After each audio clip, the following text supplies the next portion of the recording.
Bismillahirrahmanirrahim. Assalamualaikum warahmatullahi wabarakatuh. Alhamdulillahirabbil alamin. Wassalatu wassalamu ala asyrafil anbiya'i wal mursalin wa ala alihi wa ashabihi wa dhurriyyatihi wan nasi ajma'in. Amma ba'du. Para alim ulama kami yang kami muliakan, para imam kami, orang tua kami, tokoh-tokoh kami, abang-abang kami, kakak-kakak kami, tuan-tuan, puan-puan, alhamdulillah kembali kita bermuajah di salah satu rumah Allah Subhanahu wa taala. Dan saat ini kita berada di hari yang ke-27 di bulan Ramadan. Dan telah berlalulah malam ke-27 di malam tadi. Yang kita harapkan di malam tersebut adalah malam di mana semua umat hamba-hamba Allah, semua umat manusia yang bersyahadat la ilaha illallah Muhammad Rasulullah, yang bersungguh-sungguh dalam puasanya, maka Allah berikan malam al-qadar kepadanya. Amin ya Allah ya rabbal alamin. Kalaupun ada yang belum mendapatkannya, semoga Allah berikan di malam-malam ganjil yang lainnya insyaallah ta'ala. Karena untuk menghidupkan di malam tersebut, kata Nabi sallallahu alaihi wasallam, man qama lailatul qadri imanan wa ihtisaban ghufira lahu ma taqaddama min dhanbi. Barang siapa yang salat pas bertepatan di malam al-qadar, kata Nabi sallallahu alaihi wasallam, karena Allah dan keimanannya, karena keimanannya dan mengharapkan pahala dari Allah, maka Allah akan mengampuni segala dosa-dosa yang telah ia perbuat di masa lalunya. Pekan lalu kita sudah membahas bagaimana cara menghidupkan malam al-qadar. Salah satunya sebagaimana perkataan Imam Syafi'i rahimahullah ta'ala. Beliau berkata, man syahidal isya'a was-subha lailatul qadri faqad akhadha bihazzi minha. Siapa yang menghadiri salat isya dan subuh berjamaah, siapa yang menghadiri salat isya dan subuh berjamaah, maka ia telah mengambil bagian dari malam al-qadar tersebut. Ini salah satu amalan agar Allah memberikannya kepada kita. Dan di sini amaliyah malam sangat ditekankan oleh para ulama. Salah satunya adalah yang kemarin kita bahas, yaitu salat tahajud. Di mana salat tahajud di sini adalah salah satu ciri-ciri orang-orang yang saleh. Kata Allah Subhanahu wa taala, a'udzu billahi minasyaitonir rajim, innal muttaqina fi jannatin wa 'uyun. Sesungguhnya orang-orang bertakwa itu berada di dalam taman-taman surga yang mata airnya sangat indah. Akhidhina ma atahum rabbuhum innahum kanu qabla dzalika muhsinin. Mereka menerima segala pemberian Rabb mereka. Allahu Akbar. Sesungguhnya mereka sebelum itu di dunia termasuk orang-orang muhsinin, orang-orang yang berbuat kebaikan. Muhsinin di sini juga dalam tafsir lainnya adalah orang-orang yang suka mendermakan hartanya di jalan Allah. Kanu qalilan minal laili ma yahja'un. Dan mereka adalah orang-orang yang ketika di dunia sangat sedikit sekali tidur mereka di waktu malam. Wabil ashari hum yastaghfirun. Dan mereka adalah orang-orang yang di waktu sahur mereka beristighfar kepada Allah Subhanahu wa taala. Inilah ciri-ciri orang-orang yang berhak mewarisi Jannatul Firdaus. Jadi ciri-ciri yang pertama, mereka muhsinin, orang-orang yang baik. Salah satu tafsirnya juga adalah mereka suka bersedekah. Yang kedua adalah mereka yang sangat sedikit tidur malamnya. Mereka hidupkan malamnya dengan beribadah kepada Allah. Yang ketiga tadi, mereka yang suka menghidupkan di sepertiga malam sembari beristighfar kepada Allah Subhanahu wa ta'ala. Al-Imam Hasan Al-Basri beliau berkata ketika menafsirkan ayat ini, kabadu qiyam al-layli fala yanamuna min al-layli illa aqallahu wa nashitu famaddu ila as-sahari hatta kana al-istighfaru bis-sahari. Mereka adalah orang-orang yang bersengaja mengerjakan qiyamul lail. Mereka sengajakan bangunkan diri mereka, mereka ambil wudunya, kemudian mereka tegakkan qiyamul lail karena Allah. Di malam hari mereka hanya tidur sangat sedikit. Mereka menghidupkan malam hingga sahur, dan mereka pun banyak beristighfar di waktu sahur. Allahu Akbar. Sebagaimana juga hadis Nabi sallallahu alaihi wasallam, sebaik-baik puasa setelah puasa Ramadan adalah puasa Muharram. Dan sebaik-baik salat setelah salat fardu adalah salat malam, kata Nabi sallallahu alaihi wasallam. Kemudian kata Nabi sallallahu alaihi wasallam lagi, "Alaikum biqiyamil lail." Hendaklah kalian terbiasa melaksanakan qiyamul lail, salat malam. Fa innahu da'bus salihin qablakum. Karena salat malam adalah kebiasaan ciri utama orang-orang soleh sebelum kalian. Kata Nabi sallallahu alaihi wasallam, "Wa huwa qurbatun ila rabbikum." Dan amaliyah salat malam ini sangat mendekatkan diri kalian kepada Allah Subhanahu wa taala. Wa mukaffiratun lis-sayyi'ati wa mahatun 'anil itsmi. Dan salat malam juga dapat menghapuskan kesalahan dan dosa. Allahu akbar. Adapun waktunya, kata Imam Ibnu Hajar Al-Asqalani, "Inna salatahu wa naumahu kana yakhtalifu bil-lail wa la yurattibu waqtan muayyanan bal bihasabi ma tayassara lahu al-qiyam." Sesungguhnya waktu salat malam dan tidur yang dilakukan oleh Nabi sallallahu alaihi wasallam itu berbeda-beda tiap malamnya. Beliau tidak menetapkan waktu tertentu, beliau hanya ingin memudahkan yang mana mudah untuk umatnya. Allahu akbar. Kalau tuan-tuan puan-puan lebih mudah melaksanakan salat tahajud ini sebelum tidur, tafadhol. Silahkan. Yang penting ada istiqamah pembiasaan ini. Walaupun hanya sekedar 2 rakaat kemudian ditambah dengan witir 1 rakaat. Tafadhol. Yang penting ada kebiasaan sebelum tidur ini. Atau misalnya bagi kita yang sanggup bangun setelah tidur, tafadhol, itu lebih afdal lagi. Karena salat tahajud ketika dikerjakan sebelum tidur itu boleh, namun dikerjakan setelah tidur itu lebih afdal lagi. Allahu akbar. Berapa jumlah rakaatnya? Ibnu Abbas radhiyallahu anhuma beliau berkata, "Kana salatun Nabi sallallahu alaihi wasallam 13 raka'atin jadi bil-lail." Nabi sallallahu alaihi wasallam biasa melakukan salat malam itu 13 rakaat. 13 rakaat. Mau lebih dari itu tafadhol, termasuk juga salat tarawih.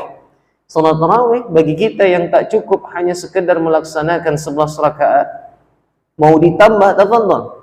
Mau ditambah lagi tafadhol, mau lebih dari 20 lagi tafadhol, enggak ada masalah. Enggak ada masalah. Karena ini disepakati oleh para ulama bolehnya menambah-nambah dalam salat tarawih dan juga boleh menambah salat tahajud sesuai dengan kemampuan kita. Alhamdulillah. Bagaimana sifat salat Nabi sallallahu alaihi wasallam ketika beliau salat tahajud? Termasuk juga dalam salat tarawih. Zaid ibn Khalid al-Juhani beliau berkata, "La armuqanna salata Rasulullah sallallahu alaihi wasallam al-lailata fa-shalah." Aku pernah memperhatikan salat malam yang dilakukan oleh Nabi sallallahu alaihi wasallam.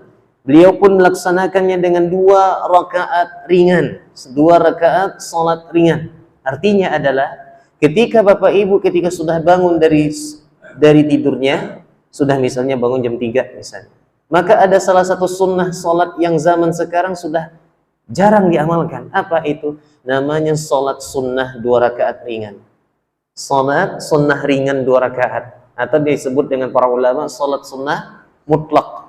Ya, salat sunnah mutlak, yaitu salat sunnah agar kita tersadar dari kantuk kita. Jadi salat sunnah 2 rakaat ringan, bacaannya pun ringan-ringan juga, entah itu qul huwallah, inna a'thaina wal 'asr. Ketika sudah selesai 2 rakaat, bangkit lagi melaksanakan salat tahajud. Nah, ini dia.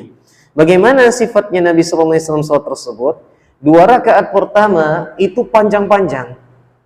2 rakaat selanjutnya lebih pendek daripada 2 rakaat sebelumnya. 2 rakaat selanjutnya lagi lebih pendek daripada 2 rakaat sebelumnya. Begitu berketerusan sampailah di rakaat yang ke-10 lebih pendek lagi daripada rakaat sebelumnya. Dan ini berlaku dalam setiap salat, ikhwah akhwati fillah. Salah satu sunnah dalam salat adalah rakaat pertama, ketika misalnya rakaat pertama kita membaca ayat yang surahnya ini mungkin sampai setengah halaman, maka di rakaat kedua disunahkan dikurangi dari itu lagi. Dikurangi dari itu lagi. Kurang afdol bagi siapa yang membaca salam salatnya, rakaat pertama pendek, rakaat kedua panjang. Ini kurang afdol. Ini kurang afdol. Walaupun bacaan salatnya tetap sah dan ia tetap mendapatkan pahala. Allahu akbar. Nih.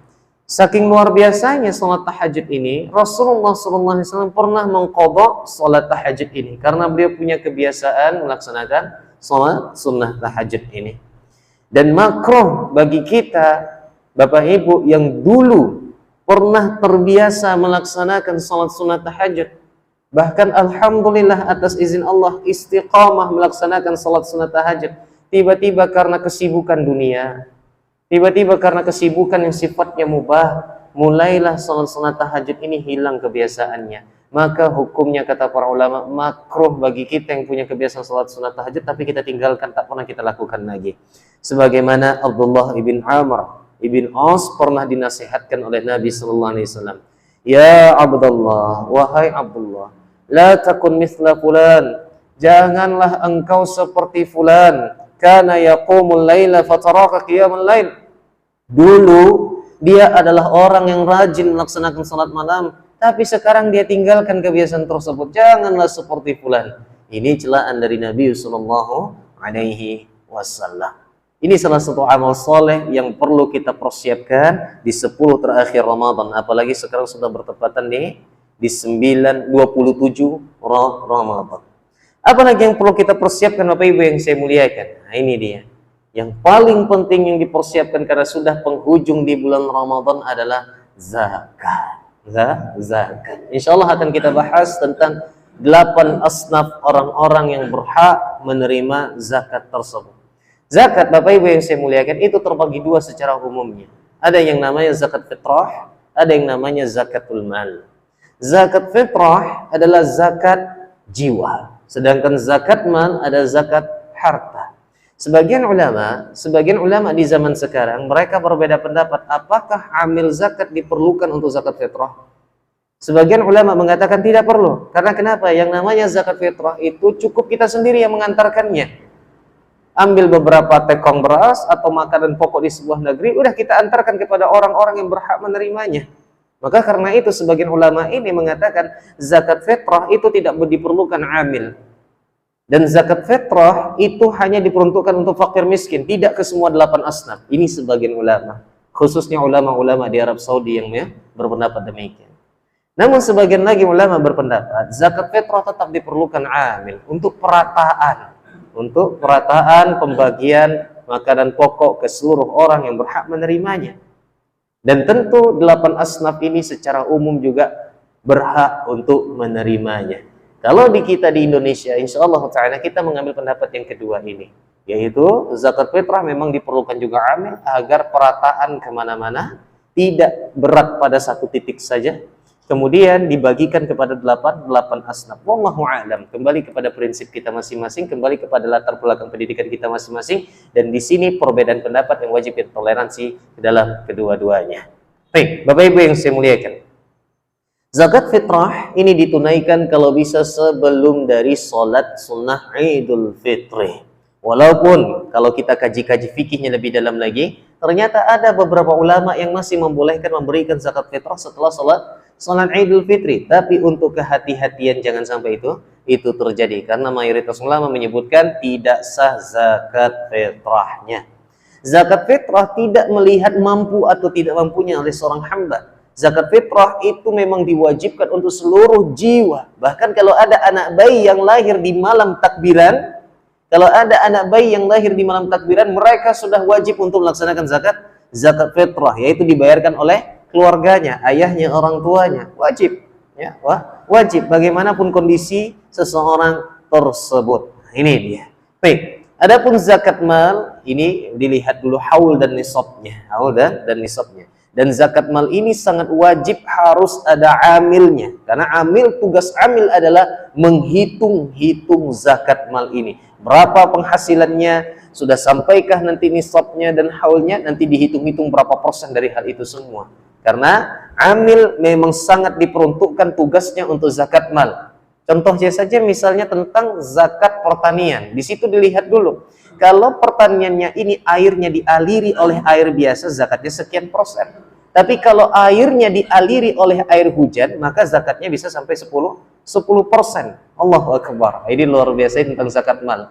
Bahkan hitung-hitungannya hampir-hampir mirip dengan ribetnya, rumitnya, hitung-hitungannya mirip dengan mawaris juga. Karena itu dibutuhkan amil di dalamnya, orang-orang yang paham di dalamnya. Baik, Bapak Ibu yang saya muliakan. Tentang takaran zakat fitrah, insya Allah kita sudah sama-sama paham. 2,5 itu sudah dianggap sah. Jangan ada lagi yang mengatakan 2,5 tidak sah. 2,5 itu insya Allah sudah sah. Tapi ibarat seseorang sudah berada di tepi jurang. 2,5. Karena itu sudah, kalau bahasa Piramli, Pak, sipi. Sipi, hampir di pinggir-pinggir. Ya, nipis lagi. Nah ini dia. 2,5 ini bilangan minimalnya. Kalau mau lebih selamat, ambil 2,7. 2,7. Mau lebih selamat lagi 3 kilo. Nah, ini tak usah pikir-pikir lagi. Ya. Kalaupun nanti ada kelebihannya, insya Allah itu dianggap sedekah, insya Allah Ta'ala. Nah, ini prinsip yang saya pegang dari kemarin tahun-tahun sebelumnya.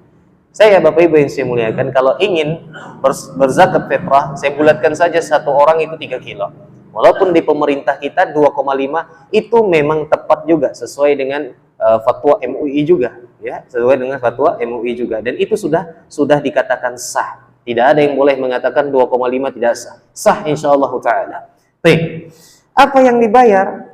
Apa yang dizakatkan? Yaitu makanan pokok dari sebuah tempat. Kalau makanan pokok kita adalah beras, tafadhol, silakan gunakan beras. Berasnya beras apa? Beras yang biasa kita makan, ya. Nah, wallahu a'lam. Baik, sekarang pembagian orang yang berhak menerima zakat. Di sini ada 8 asnaf. Ya, sebagaimana Allah firmankan di surah At-Taubah ayat 60. Terlepas dari zakat fitrah atau zakat mal, kita bahas dulu tentang 8 asnaf yang berhak menerima zakat. Yang pertama dan yang kedua, fakir dan miskin. Baik.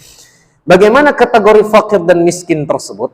Dalam kitab Al-Mawsu'ah Al-Fiqhiyah, ya, ini sudah kita kutip semuanya di juz 23 halaman 313, terbitan kedua dari terbitan Darus Salasil di Kuwait, ya, biar referensinya lebih jelas karena perbincangan masalah 8 asnaf ini agak sedikit sensitif. Salah satunya yang perlu kita luruskan adalah orang yang memiliki profesi memandikan jenazah tidak berhak menerima zakat. Tidak berhak menerima zakat karena beliau bukan termasuk fi sabilillah. Ya, nanti akan kita bahas tentang kategori fi sabilillah yang disebutkan oleh para ulama. Baik.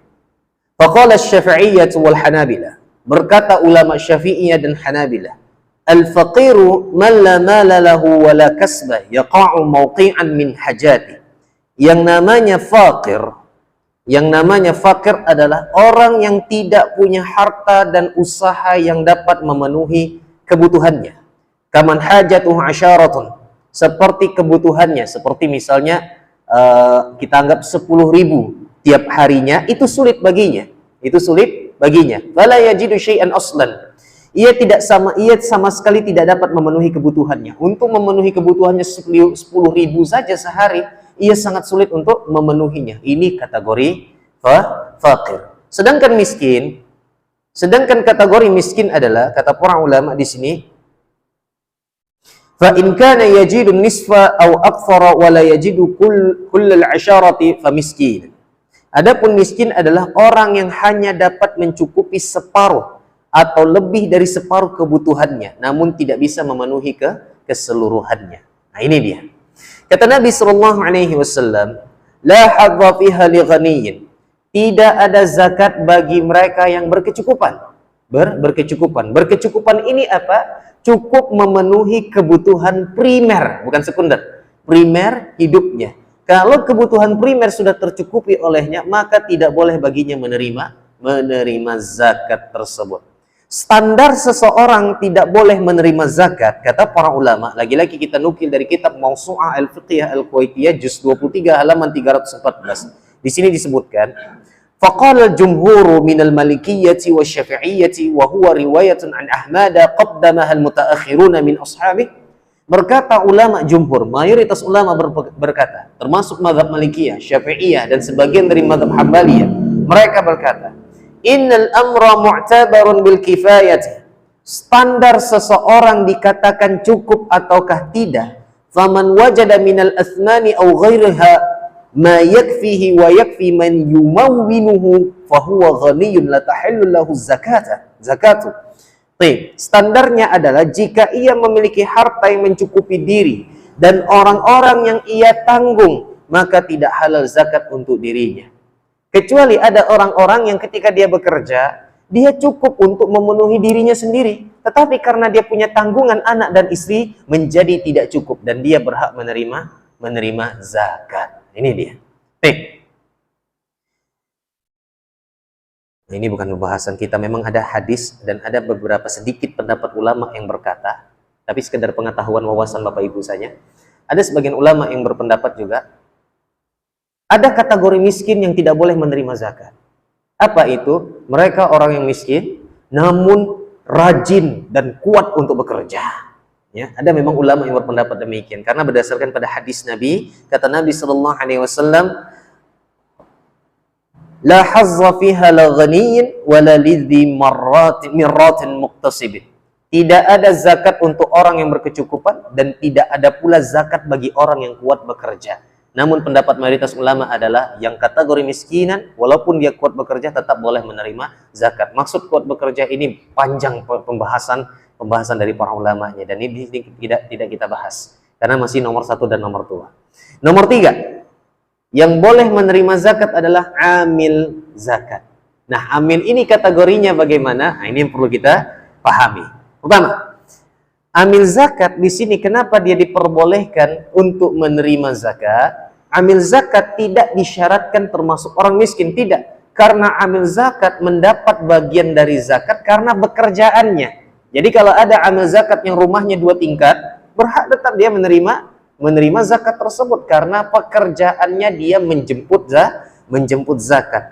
Apa kategori amil zakat ini? Baik. Lagi-lagi dalam Al-Mawsu' Al-Fiqh Al-Kuwaitiyah juz 29 halaman 226, terbitan pertama, ya, terbitan dari Misra.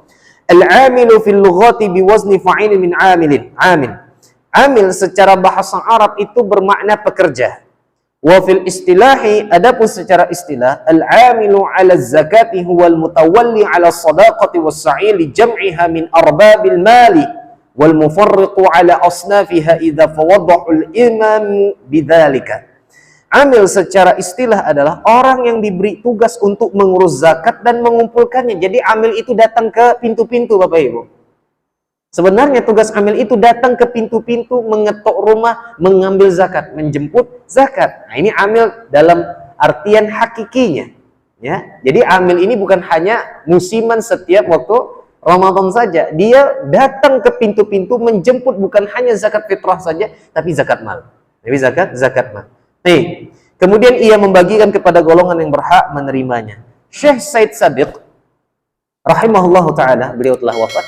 Syekh Said Sabiq dalam kitabnya yang sangat luar biasa, yaitu Fiqhus Sunnah, beliau menyebutkan di juz 1 halaman 386, terbitan yang ketiga, ya, terbitan ketiga dari Beirut, Lebanon.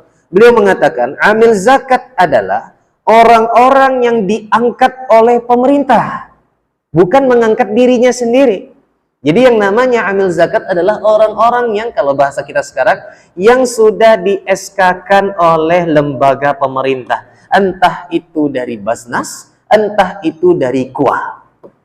Bukan mengangkat dirinya sendiri dengan kategori, bahkan Bapak Ibu yang saya muliakan, kalau ada misalnya, ya, perangkat desa mengangkat seseorang, ya, yang dimana perangkat desa tidak berhak mengangkat seorang amil, karena amil secara regulasi yang berhak mengangkatnya adalah Basnas, kalau tidak KUA. Antara dua itu saja, ya. Jadi yang namanya amil diangkat oleh 2 lembaga besar ini. Di luar dari itu bukan amil. Hati-hati Bapak Ibu yang saya muliakan.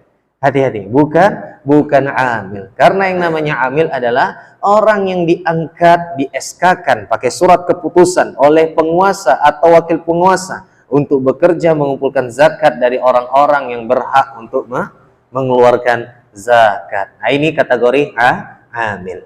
Nomor 4 dan 5, mu'allaf dan budak. Kalau budak nggak perlu kita bahas lagi, ya, apalagi budak di zaman sekarang tidak ada. Mu'allaf di sini ada 2. Nah, ini dia. Yang berhak menerima zakat ini, mu'allaf di sini ada 2. Pertama, mu'allaf yang baru masuk Islam. Yang kedua, mu'allaf yang dimana, nah ini, mu'allafatu qulubuhum. Dia orang Islam, tetapi diharapkan ketika dia menerima zakat ini hatinya menjadi lembut. Baik, di sini para ulama membaginya pada 2 jenis. Pertama, mu'allaf dari kalangan muslim. Mu'allaf dari kalangan muslim. Yang pertama, orang yang lemah imannya boleh menerima zakat. Ya, boleh menerima zakat. Termasuk golongan mu'allafatu qulubuhum adalah orang yang diharapkan ketika dia diberikan zakat imannya semakin kuat. Tapi kalau Bapak Ibu dapat menilai ketika sudah diberikan zakat ini makin menjadi, Anda usah dikasih. Nggak usah dikasih. Nah, ini dia. Tapi kalau ada harapan ketika diberikan zakat, dia pun tertegun dan dia pun ada keinginan untuk bertobat kepada Allah, tafadhol, silahkan berikan zakat kepadanya. Contoh orang-orang di sini adalah orang yang lemah imannya, sering meremehkan salat, lalai akan zakat, lalai akan syariat-syariat Allah Subhanahu wa taala. Yang kedua dari kalangan muslim adalah pemimpin suku, pemimpin di kaumnya. Lantas dia masuk ke dalam Islam, ia diberi zakat untuk mendorong orang non-muslim semisalnya agar tertarik pula masuk ke dalam Islam. Nah, ini dia orang-orang mu'allaf yang baru masuk ke dalam Islam. Ternyata apakah zakat boleh disalurkan kepada nonis? Ini kan zaman sekarang istilahnya nonis nih, non-Islam.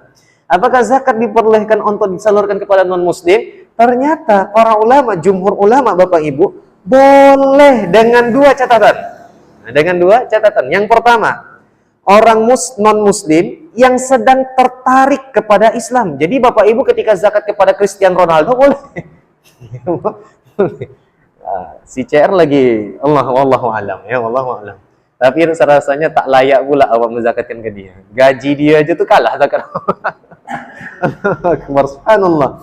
Orang non-muslim yang sedang tertarik kepada Islam, dia boleh diberikan zakat agar lebih condong masuk ke dalam Islam. Nah, ini dia.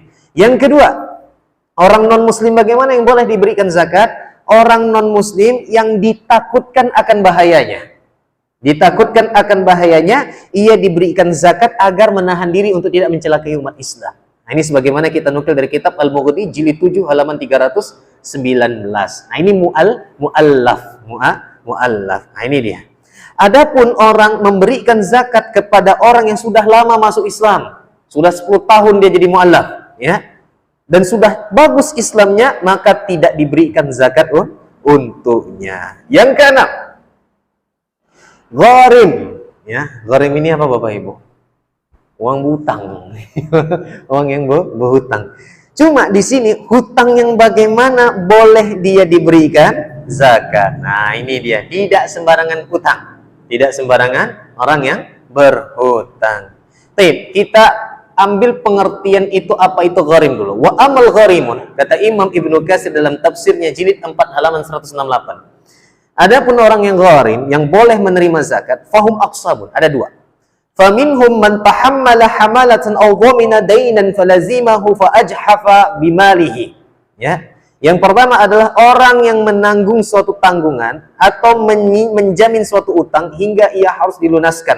Lalu utangnya itu menghabiskan semua hartanya. Misalnya seorang anak yang menanggung utang dari orang tuanya. Walaupun secara fikih perlu kita sampaikan Bapak Ibu yang saya muliakan, anak tidak berhak menanggung hutang dari orang tuanya secara fikih. Secara fikih anak tidak menanggung hutang dari orang tuanya. Tetapi anak mana yang tega ketika orang tuanya berhutang untuk kepentingan anaknya sendiri? Ya, untuk kepentingan anaknya sendiri. Wafat dia, alangkah lebih baiknya anaknya melunaskannya. Dan lebih baiknya lagi yang memberikan hutang merelakannya. Nah, ini lebih baik lagi. Merelakannya. Nah, ini dia. Bapak Ibu yang saya muliakan. Kemudian kata Imam Ibnu Katsir, atau ia tenggelam dalam hutangnya sehingga tidak mampu melunasinya. Misalnya bangkrut dalam bisnis yang halal. Bangkrut dalam bisnis yang halal. Atau hutang yang menghabiskan semua hartanya. Ya. Kemudian, atau hutang yang ia habiskan dalam maksiat. Tapi setelah itu bertobat. Setelah itu bertobat kepada Allah. Masih boleh dia mendapatkan zakat. Maka terhadap mereka semua diberikan harta zakat. Nah, ini dia. Baik. Syarat-syarat seorang yang berhutang boleh menerima zakat. Yang pertama, beragama Islam, jelas. Yang kedua, hutangnya bukan karena maksiat. Hutangnya bukan karena maksiat, misalnya karena pinjol, ya, pinjaman online, atau karena judi dan lain sebagainya. Dan dia tidak bertobat dari hal itu, maka tidak boleh dia menerima zakat. Nah, ini dia. Yang ketiga, tidak mampu mencari penghasilan lagi. Berarti kalau ada orang punya hutang tapi masih mampu menutupinya, jangan dikasih. Jangan dikasih zakat. Yang tak boleh, yang boleh adalah tidak mampu mencari penghasilan lagi. Sebagaimana dalam kitab yang kita ambil dari Abhathun fi Qadaya Zakatil Mu'asirah yang ditulis oleh Syekh Profesor Dr. Sulaiman Al-Ashqar, jilid 3 halaman 101. Yang keempat adalah jatuh tempo. Misalnya dia punya tempo yang sangat kecil, sangat dekat, sangat sedikit temponya dan dia boleh menerima zakatnya. Kemudian gharim ini bukan termasuk dalam tanggungan muzaki. Nah, ini dia. Yang ketujuh, fisabilillah. Nah, ini yang perlu kita luruskan tadi juga. Banyak yang menganggap, bahkan di kampung-kampung juga, bahkan di tempat saya sebelumnya juga, ada yang menganggap orang yang punya tugas memandikan jenazah, dia boleh menerima zakat. Tunggu dulu, dilihat dulu fisabilillah ini bagaimana. Fisabilillah kata para ulama itu cuma dua sebenarnya kalau melihat dari pengertian ulama klasik. Siapa mereka? Mereka adalah orang-orang yang berperang di jalan Allah dan mereka yang sedang pergi haji. Nah, ini dia. Dua ini saja kategori dari ulama dulu, ulama terdahulu. Tetapi di zaman sekarang dilebih luaskan lagi. Kepada siapa mereka fisabilillah ini? Yaitu fisabilillah jihad secara umum. Orang-orang yang menghabiskan waktunya dalam medan dakwah, atau orang-orang yang menghabiskan waktunya untuk menciarkan agama Allah. Kalau tukang mandi jenazah itu musiman, kapan terjadi saja. Ini tidak, dia habiskan waktunya berjihad di jalan Allah, berdakwah di jalan Allah. Dia habiskan waktunya untuk meninggikan syariat Allah. Termasuklah anak-anak kita yang sedang berada di pondok pesantren. Anak-anak kita yang berada sedang mempelajari ilmu-ilmu agama. Sebagian ulama zaman sekarang memperbolehkan berikan zakat kepada mereka. Karena mereka sedang berjuang di jalan Allah, ikhlas karena Allah, mempelajari ilmu agama, kelak menjadi bibit-bibit calon-calon generasi Islam seterusnya. Atau mereka yang berdakwah pergi ke tempat-tempat terpencil, ya, seperti teman-teman kita dari jamaah tabligh, yang mereka luar biasa, itu dakwahnya sangat melebar kemana-mana, bahkan ke tempat terpencil pun mereka pergi ke sana. Kalau menurut dari hal ini, dalam kitab Fatawa wa Tausiyat Nada wa Qadaya Az-Zakah Mu'asirah halaman 25, dan juga ini keputusan dari Al-Mujamma' Al-Fiqh Al-Islami nomor 3 halaman 210, dan lain sebagainya, maka mereka pun boleh menerima zakat tersebut. Mereka yang menghabiskan waktunya untuk berdakwah kepada Allah Subhanahu wa ta'ala. Inilah fisabilillah. Termasuk mereka yang juga menghabiskan umurnya, waktunya mengajarkan anak-anak kita alif ba ta tanpa digaji. Mereka pun boleh menerima zakat tersebut. Allahu Akbar. Ini dia Bapak Ibu yang saya muliakan. Dan yang terakhir adalah Ibnu Sabil. Ibnu Sabil dengan fisabilillah ini berbeda. Ibnu Sabil adalah orang musafir yang melewati sebuah kota sedangkan dia tidak mempunyai bekal apapun lagi untuk melanjutkan perjalanannya, maka dia boleh untuk menerima zakat tersebut. Nah, dihitung-hitung saja tahun ini dari 8 asnaf, berapa asnaf yang bisa kita salurkan, ya. Tidak mesti harus rata ke 8 asnaf. Jadi Bapak Ibu yang saya muliakan, ketika ingin menyalurkan zakat nanti bagi panitia, tidak mesti harus mencari 8 asnaf. Kalau memang sanggupnya cuma ketemu 4 asnaf, tafadhol 4 asnaf saja. 4 asnaf saja. Dan zakat fitrah afdolnya asnaf yang nomor 1 dan nomor 2. Utamakan nomor 1 dan nomor 2 dulu. Karena ini sebagian kata para ulama mengatakan demikian, untuk terlepas dari perbedaan pendapat. Karena kita katakan di awal tadi, zakat fitrah sebagian ulama mengatakan hanya boleh pada fakir miskin saja, tidak boleh pada asnaf yang lainnya.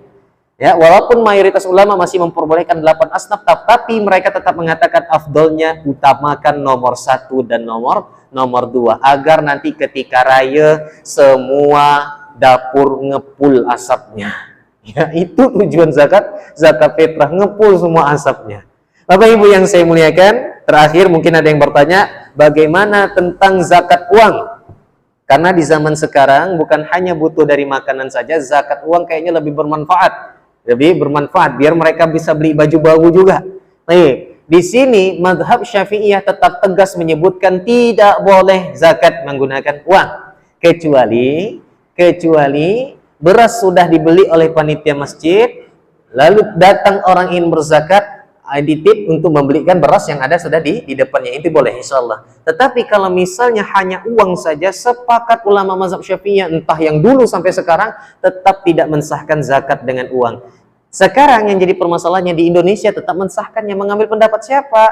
Maka ulama Indonesia MUI mereka berubah haluan mengambil pendapat mazhab Hanafiyah. Karena kenapa? Tujuan dari ilat zakat itu adalah untuk memenuhi kebutuhan orang tersebut. Dan kebutuhan di zaman sekarang bukan hanya beras saja, bisa jadi uang ternyata lebih dibutuhkan daripada sekedar beras saja. Wallahu a'lam. Kalau Bapak Ibu bertanya saya tetap mengambil untuk hati-hati, mengambil pendapat Imam Asy-Syafi'i, yaitu kalau zakat saya cukup langsung dengan beras saja. Tetapi kalau ada di antara saudara-saudari kita yang berpendapat boleh dengan uang, tafadhol. Tafadhol, jangan saling menyalahkan dalam hal ini. Insya Allah kedua-duanya sama-sama sah. Yang salah adalah tidak zakat. Nah ini dia. Bapak Ibu yang saya muliakan, mungkin ini pertemuan kita yang terakhir setelah sebelum Syawal ini. Nanti setelah Syawal, wallahu alam, tergantung panitia, tergantung pengurus masjid lagi. Lebih dan kurang saya mohon maaf, selama ini 2 tahun lebih berjumpa Bapak Ibu semua. Kalau ada tersilap lisan, tersilap kata, tersilap akhlak, atau di jalan Bapak Ibu negu, saya tak negu. Ya kadang tak tengok Bapak Ibu. Minta maaf sebesar-besarnya. Ya. Minal aidin wal faidin. Boleh mengucapkan itu sekarang, Pak? boleh Pak ya. Walaupun arti minal aidin wal faizin itu bukan artinya mohon maaf lahir batin.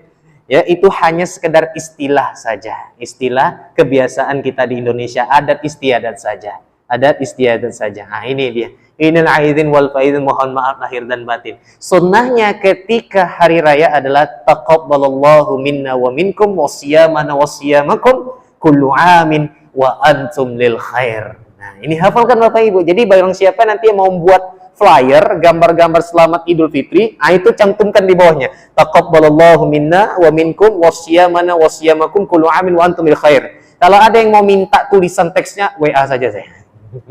Ya biasanya kan ada flyer-flyer kayak gitu, bahkan ada yang pakai video gitu. Allahu Akbar. Baru di bawahnya minal aidin wal faidin, saya keluarga besar ini memohon maaf lahir batin. Silahkan, nggak ada masalah insyaallah taala. Dari pribadi saya dan keluarga saya memohon maaf zahir dan batin. Kalau ada kesalahan-kesalahan yang sangat banyak kepada Bapak Ibu, ada yang lisannya tersilap dan lain sebagainya, mohon maaf lahir dan batin. Insyaallah saya rayu di sini, Pak. Ya, insyaallah saya rayu di sini. Izinkan saya ke rumah Bapak nanti. Bukan minta THR, Pak, aman. Ya, nah, ini perlu kita ajarkan juga terakhir sebelum saya tutup. Jangan ajarkan anak kita meminta-minta, nggak boleh. Hati-hati, Bapak Ibu yang saya muliakan. Diberi THR, alhamdulillah, tak ada doa penolak rezeki. Nggak ada. Bahkan memberikan THR ini kebiasaan ulama salafus saleh. Nah ini dia. Ternyata saya ketemu sebuah riwayat Bapak Ibu di dalam diriwayatkan oleh Imam Ibnu Jarir At-Tabari. Kebiasaan ulama-ulama dulu, mereka ketika raya, mereka suka berbagi. Mereka suka berbagi. Jadi jangan disalahkan pembagian THR itu. Wah ini nggak ada di ulama dulu. Ada, ya ada. Nah ini dia. Kalau bahasanya mungkin kopinya kurang hitam. Nah itu bahasanya. Ternyata ini kebiasaan ulama dulu, membagi-bagikan. Bahkan mereka suka membagikan kepada anak-anak kecil. Tapi jangan suruh memintanya. Nah ini dia. Kalau dikasih alhamdulillah. Dan juga ketika misalnya uangnya diberikan kepada anak kita. Nah ini ada satu hal yang saya tak setuju di anak muda zaman sekarang. Ada istilah di media sosial itu investasi bodong, Mbak. Apa itu investasi bodong? Anaknya dapat THR, tapi anaknya nggak megang duitnya. Uangnya pergi ke emak dia. Pas dia nak minta, hilang. Hilang. Katanya investasi bodong. Maka kita katakan, dalam syariat Islam, kalau ada anak kecil yang belum mampu mengelola harta, orang tuanya wajib mengelolanya. Tetapi orang tuanya wajib jujur juga. Wajib jujur juga, simpan duit anak tersebut, mana tahu untuk kebutuhan kebaikan untuk dirinya. Tapi Bapak Ibu yang saya muliakan, yang sedikit ini dapat saya sampaikan, subhanallah bihamdik. Minta tahu untuk laporan terakhir.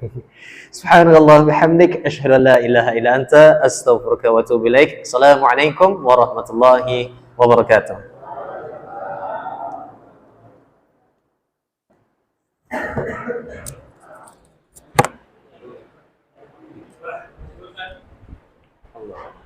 kasih aja.